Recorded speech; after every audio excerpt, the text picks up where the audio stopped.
Freedom of the press or freedom of the media is the fundamental principle that communication and expression through various media, including printed and electronic media, especially published materials, should be considered a right to be exercised freely.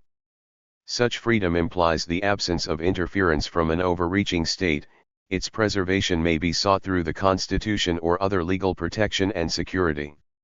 It is in opposition to paid press, where communities, police organizations, and governments are paid for their copyrights. Without respect to governmental information, any government may distinguish which materials are public or protected from disclosure to the public. State materials are protected due to either one of two reasons: the classification of information as sensitive, classified, or secret, or the relevance of the information to protecting the national interest. Many governments are also subject to sunshine laws or freedom of information legislation that define the ambit of national interest and enable citizens to request access to government-held information. The United Nations 1948 Universal Declaration of Human Rights states, "Everyone has the right to freedom of opinion and expression.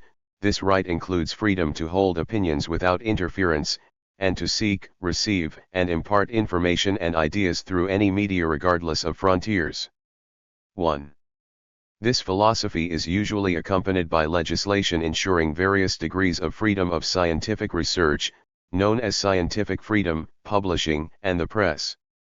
The depth to which these laws are entrenched in a country's legal system can go as far down as its constitution. The concept of freedom of speech is often covered by the same laws as freedom of the press, thereby giving equal treatment to spoken and published expression. Freedom of the press was formally established in Great Britain with the lapse of the Licensing Act in 1695. Sweden was the first country in the world to adopt freedom of the press into its constitution with the Freedom of the Press Act of 1766. 2. Relationship to self-publishing. Edit.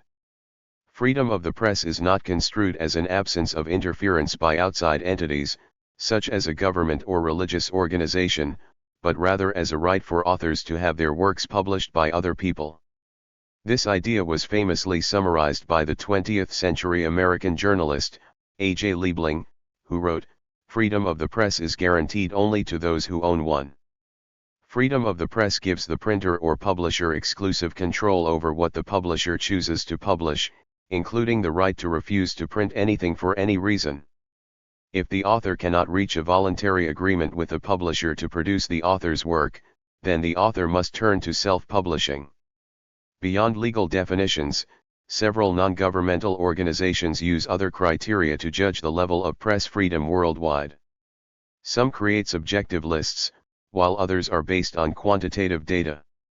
Reporters Without Borders considers the number of journalists murdered, expelled, or harassed, the existence of a state monopoly on TV and radio, as well as the existence of censorship and self-censorship in the media, and the overall independence of media, as well as the difficulties that foreign reporters may face to rank countries in levels of press freedom.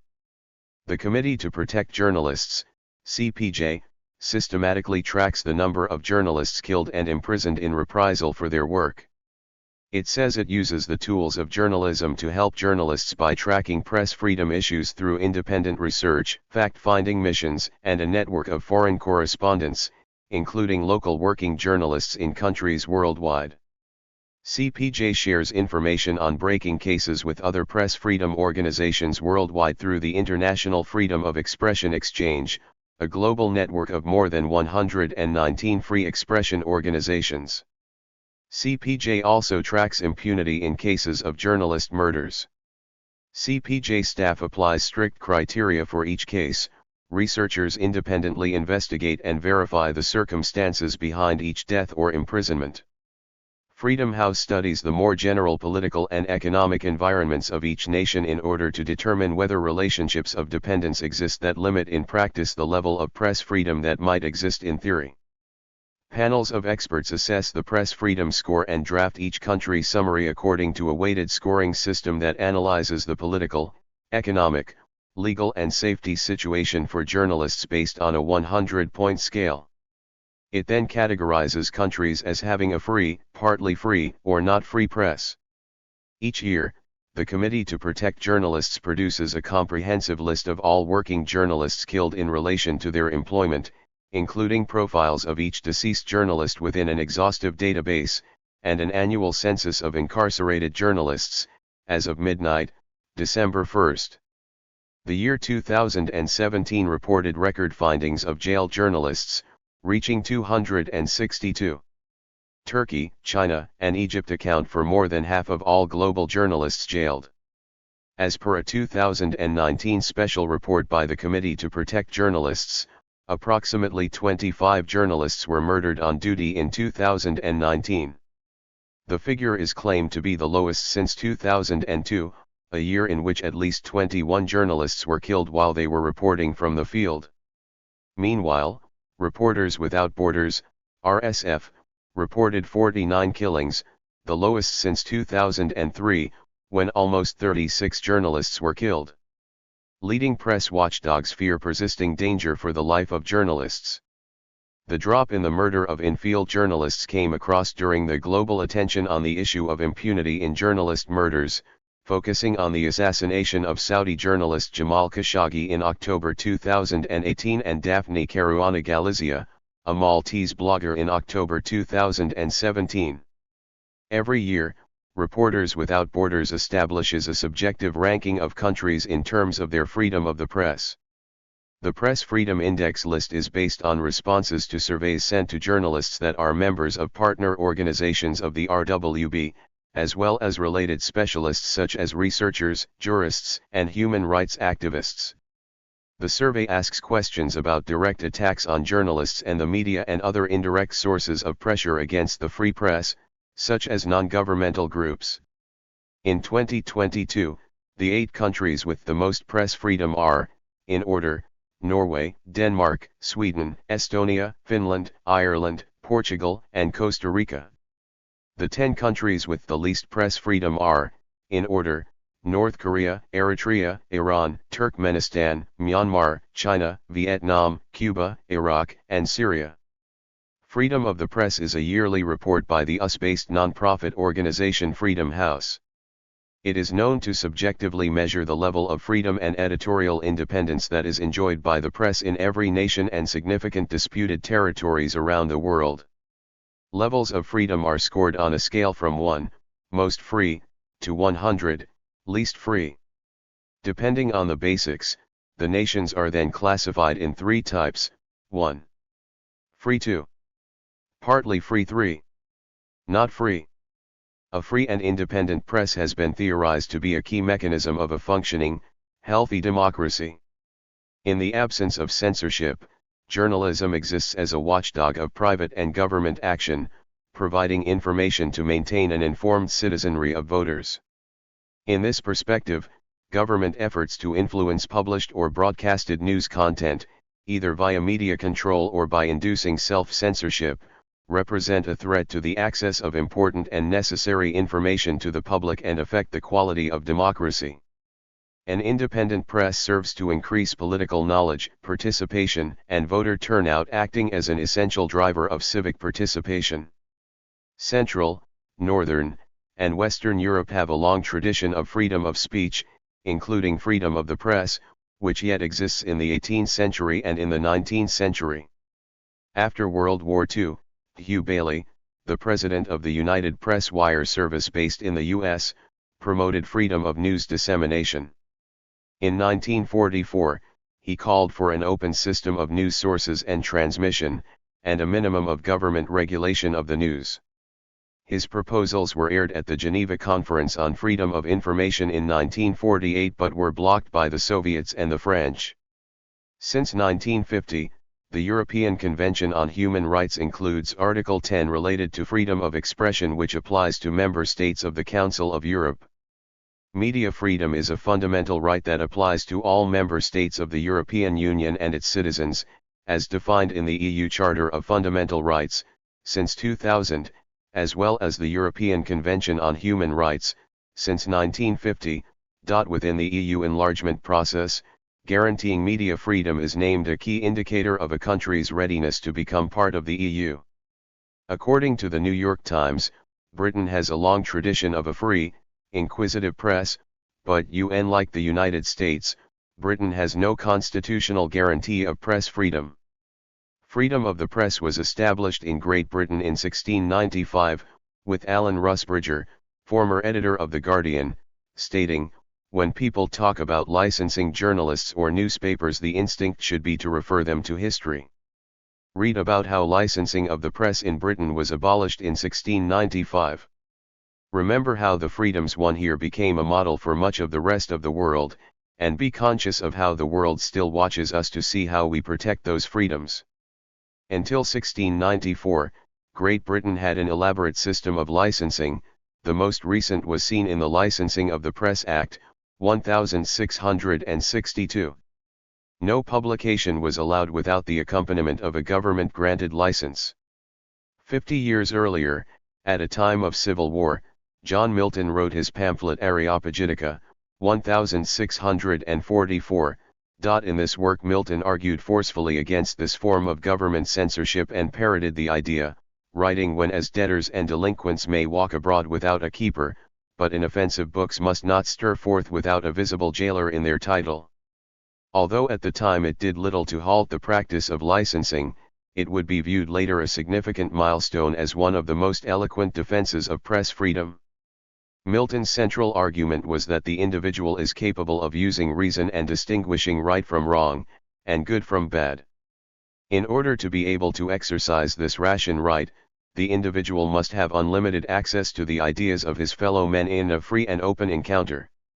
Milton's writings developed the concept of the open marketplace of ideas, the idea that when people argue against each other, good arguments will prevail. One form of speech that was widely restricted in Great Britain was seditious libel, and laws were in place that made criticizing the government a crime. The king was above public criticism, and statements critical of the government were forbidden, according to the English Court of the Star Chamber. The truth was not a defense to seditious libel because the goal was to prevent and punish all condemnation of the government. Locke contributed to the lapse of the Licensing Act in 1695, whereupon the press needed no license. Still, some libels were tried throughout the 18th century, until the Society of the Bill of Rights led by John Horntook and John Wilkes organized a campaign to publish parliamentary debates. This culminated in 3 defeats of the Crown in the 1770 cases of Almone, Miller, and Woodfall, who all had published one of the letters of Junius, and the unsuccessful arrest of John Webble in 1771. Thereafter the Crown was much more careful in the application of libel. For example, in the aftermath of the Peterloo massacre, Burdett was convicted, whereas by contrast, the Junius affair was over a satire and sarcasm about the non-lethal conduct and policies of the government. In Britain's American colonies, the first editors discovered their readers enjoyed it when they criticized the local governor. The governors discovered they could shut down the newspapers.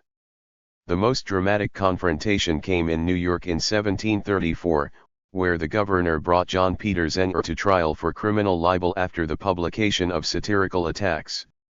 The defense lawyers argued that according to English common law, the truth was a valid defense against libel. The jury acquitted Zenger, who became the iconic American hero for freedom of the press. The result was an emerging tension between the media and the government. By the mid-1760s, there were 24 weekly newspapers in the 13 colonies, and the satirical attack on the government became common features in American newspapers. In the Victorian era, the press became more influential than it had been previously, to the dismay of some readers. Thomas Carlyle, in his essay Signs of the Times, 1829, said that the true Church of England, at this moment, lies in the editors of its newspapers. These preach to the people daily, weekly, admonishing kings themselves, advising peace or war, with an authority which only the first reformers, and a long-past class of popes, were possessed of. Similarly, Charles Dickens, in his Pickwick Papers, 1837, caricatured the newspapers as but the chosen organ and representative of either the Whigs or the Tories, and that they were essentially and indispensably necessary to the party's operations. John Stuart Mill in 1869 in his book on liberty approached the problem of authority versus liberty from the viewpoint of a 19th-century utilitarian. The individual has the right of expressing himself so long as he does not harm other individuals. The good society is one in which the greatest number of persons enjoy the greatest possible amount of happiness. Applying these general principles of liberty to freedom of expression, Mill states that if we silence an opinion, we may silence the truth. The individual freedom of expression is therefore essential to the well-being of society. Mill wrote, "If all mankind minus one, were of one opinion, and one, and only one person were of the contrary opinion, mankind would be no more justified in silencing that one person, than he, if he had the power, would be justified in silencing mankind." The December 1817 trials of writer and satirist William Hone for publishing 3 political pamphlets is considered a landmark in the fight for a free press. Following the transition to democracy in 1994, the post-apartheid Constitution of South Africa guarantees the freedom of the press. Implications of new technologies. Many of the traditional means of delivering information are being slowly superseded by the increasing pace of modern technological advance. Almost every conventional mode of media and information dissemination has a modern counterpart that offers significant potential advantages to journalists seeking to maintain and enhance their freedom of speech.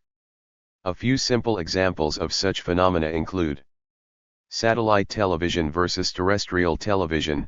Whilst terrestrial television is relatively easy to manage and manipulate, satellite television is much more difficult to control as journalistic content can easily be broadcast from other jurisdictions beyond the control of individual governments.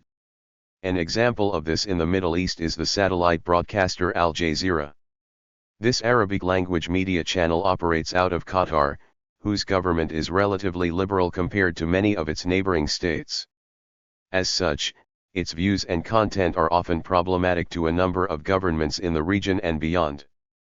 However, because of the increased affordability and miniaturization of satellite technology, example dishes and receivers, it is simply not practicable for most states to control popular access to the channel. Internet-based publishing, example blogging, social media, versus traditional publishing.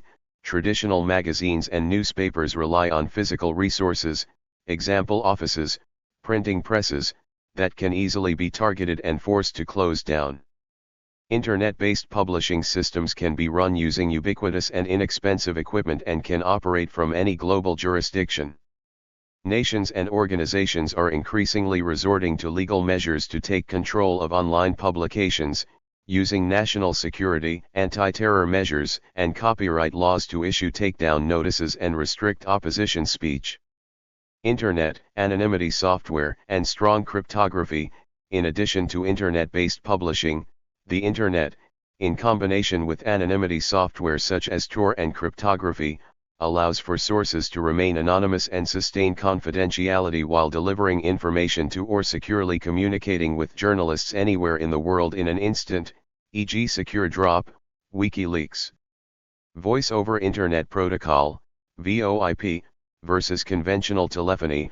Although conventional telephony systems are easily tapped and recorded, modern VoIP technology can employ low-cost strong cryptography to evade surveillance. As VoIP and similar technologies become more widespread, they are likely to make the effective monitoring of journalists, and their contacts and activities, a very difficult task for governments. Governments are responding to the challenges posed by new media technologies by deploying increasingly sophisticated technology of their own, a notable example being China's attempts to impose control through a state-run internet service provider that controls access to the internet. World Ranking. In its 2023 report published on May 3, Reporters Without Borders evaluated the state of media freedom in 180 countries. According to this report, the government of the Islamic Republic of Iran ranks 177 out of 180 countries after North Korea, China, and Vietnam, and it has also been named as one of the most dangerous countries for journalists. The World Press Freedom Index 2021, compiled by Reporters Without Borders, shows that journalism is completely blocked or severely restricted in 73 countries and restricted in 59 others. According to the report, Norway ranks first among 180 countries for the fifth year in a row. Finland is second and Sweden third. In this index, Iran is ranked 174th with a decline. Russia, China, Saudi Arabia, Egypt, Syria ranked consequently 150th, 177th, 170th, 166th and 173rd. On April 21, the RSF in its 2020 annual report published the latest ranking of freedom of media. The Islamic Republic of Iran is the 173rd in the list, declining 3 steps compared to 2019. The 3 Iranian allied countries, Syria, China, and North Korea are 174th, 177th, and 180th. This organization accuses China and Iran of censorship of news about an outbreak of coronavirus. On April 18, the RSF published its annual report, Indication for Free Media in the World. In this report, among 180 states, Norway was the freest and safest country in the world. Finland and Sweden are the next. Meanwhile, Iran lost its position in the list compared to 2018 and is among the 11 countries that suppress the freedom of the media. Iran is on the bottom of the list, ranked as the 170th state. The RSF in its annual report in 2018 documented deadly violence and misbehavior against reporters, saying for 1 year 80 reporters have been killed, 348 detained, and 60 taken hostage, which indicates an unprecedented hostility against media staff. This organization recognizes Iran as one of the 5 states which is called prison of reporters, along with China, Saudi Arabia, Egypt, and Turkey. Based on this report, Iran is ranked 144th and is still one of the greatest prisons for journalists. Based on the 2017 annual report on RSF, Iran along with China, Turkey, Vietnam, and Syria are the largest prison for reporters and media activists. The report says during 2017, among professional journalists, 50 have been killed and 326 detained, 54 reporters have been taken hostage. On December 13, 2016, the Reporters Without Borders, RSF, published its annual report. The report reads, 348 journalists have been detained and 52 taken hostage in Iran in 2016. Following Turkey, the countries China, Syria, Egypt, and Iran have almost 2/3 of detained journalists. On February 12, 2015, the Reporters Without Borders, RSF, published its annual report. In this report, 180 states have been reviewed based on the freedom of press, independent media, and also the situation of reporters and journalists. Iran is at the 173rd of this list. That indicates, despite the Rouhani's promises, freedom of speeches and journalists has not been improved. The RSF concerns continue. According to the report, Iran ranked 3rd on the list on the imprisonment of journalists. Organizations for Press Freedom. Edit. American Civil Liberties Union. Article 19. Canadian Journalists for Free Expression. Committee to Protect Journalists. Electronic Frontier Foundation. Freedom House. Index on Censorship. Inter-American Press Association. International Freedom of Expression Exchange. International Press Institute. Media Legal Defense Initiative. OSCE Representative on Freedom of the Media. Reporters Without Borders. Student Press Law Center. World Association of Newspapers and News Publishers. World Press Freedom Committee. Worldwide Governance Indicators. Thank you for watching this video.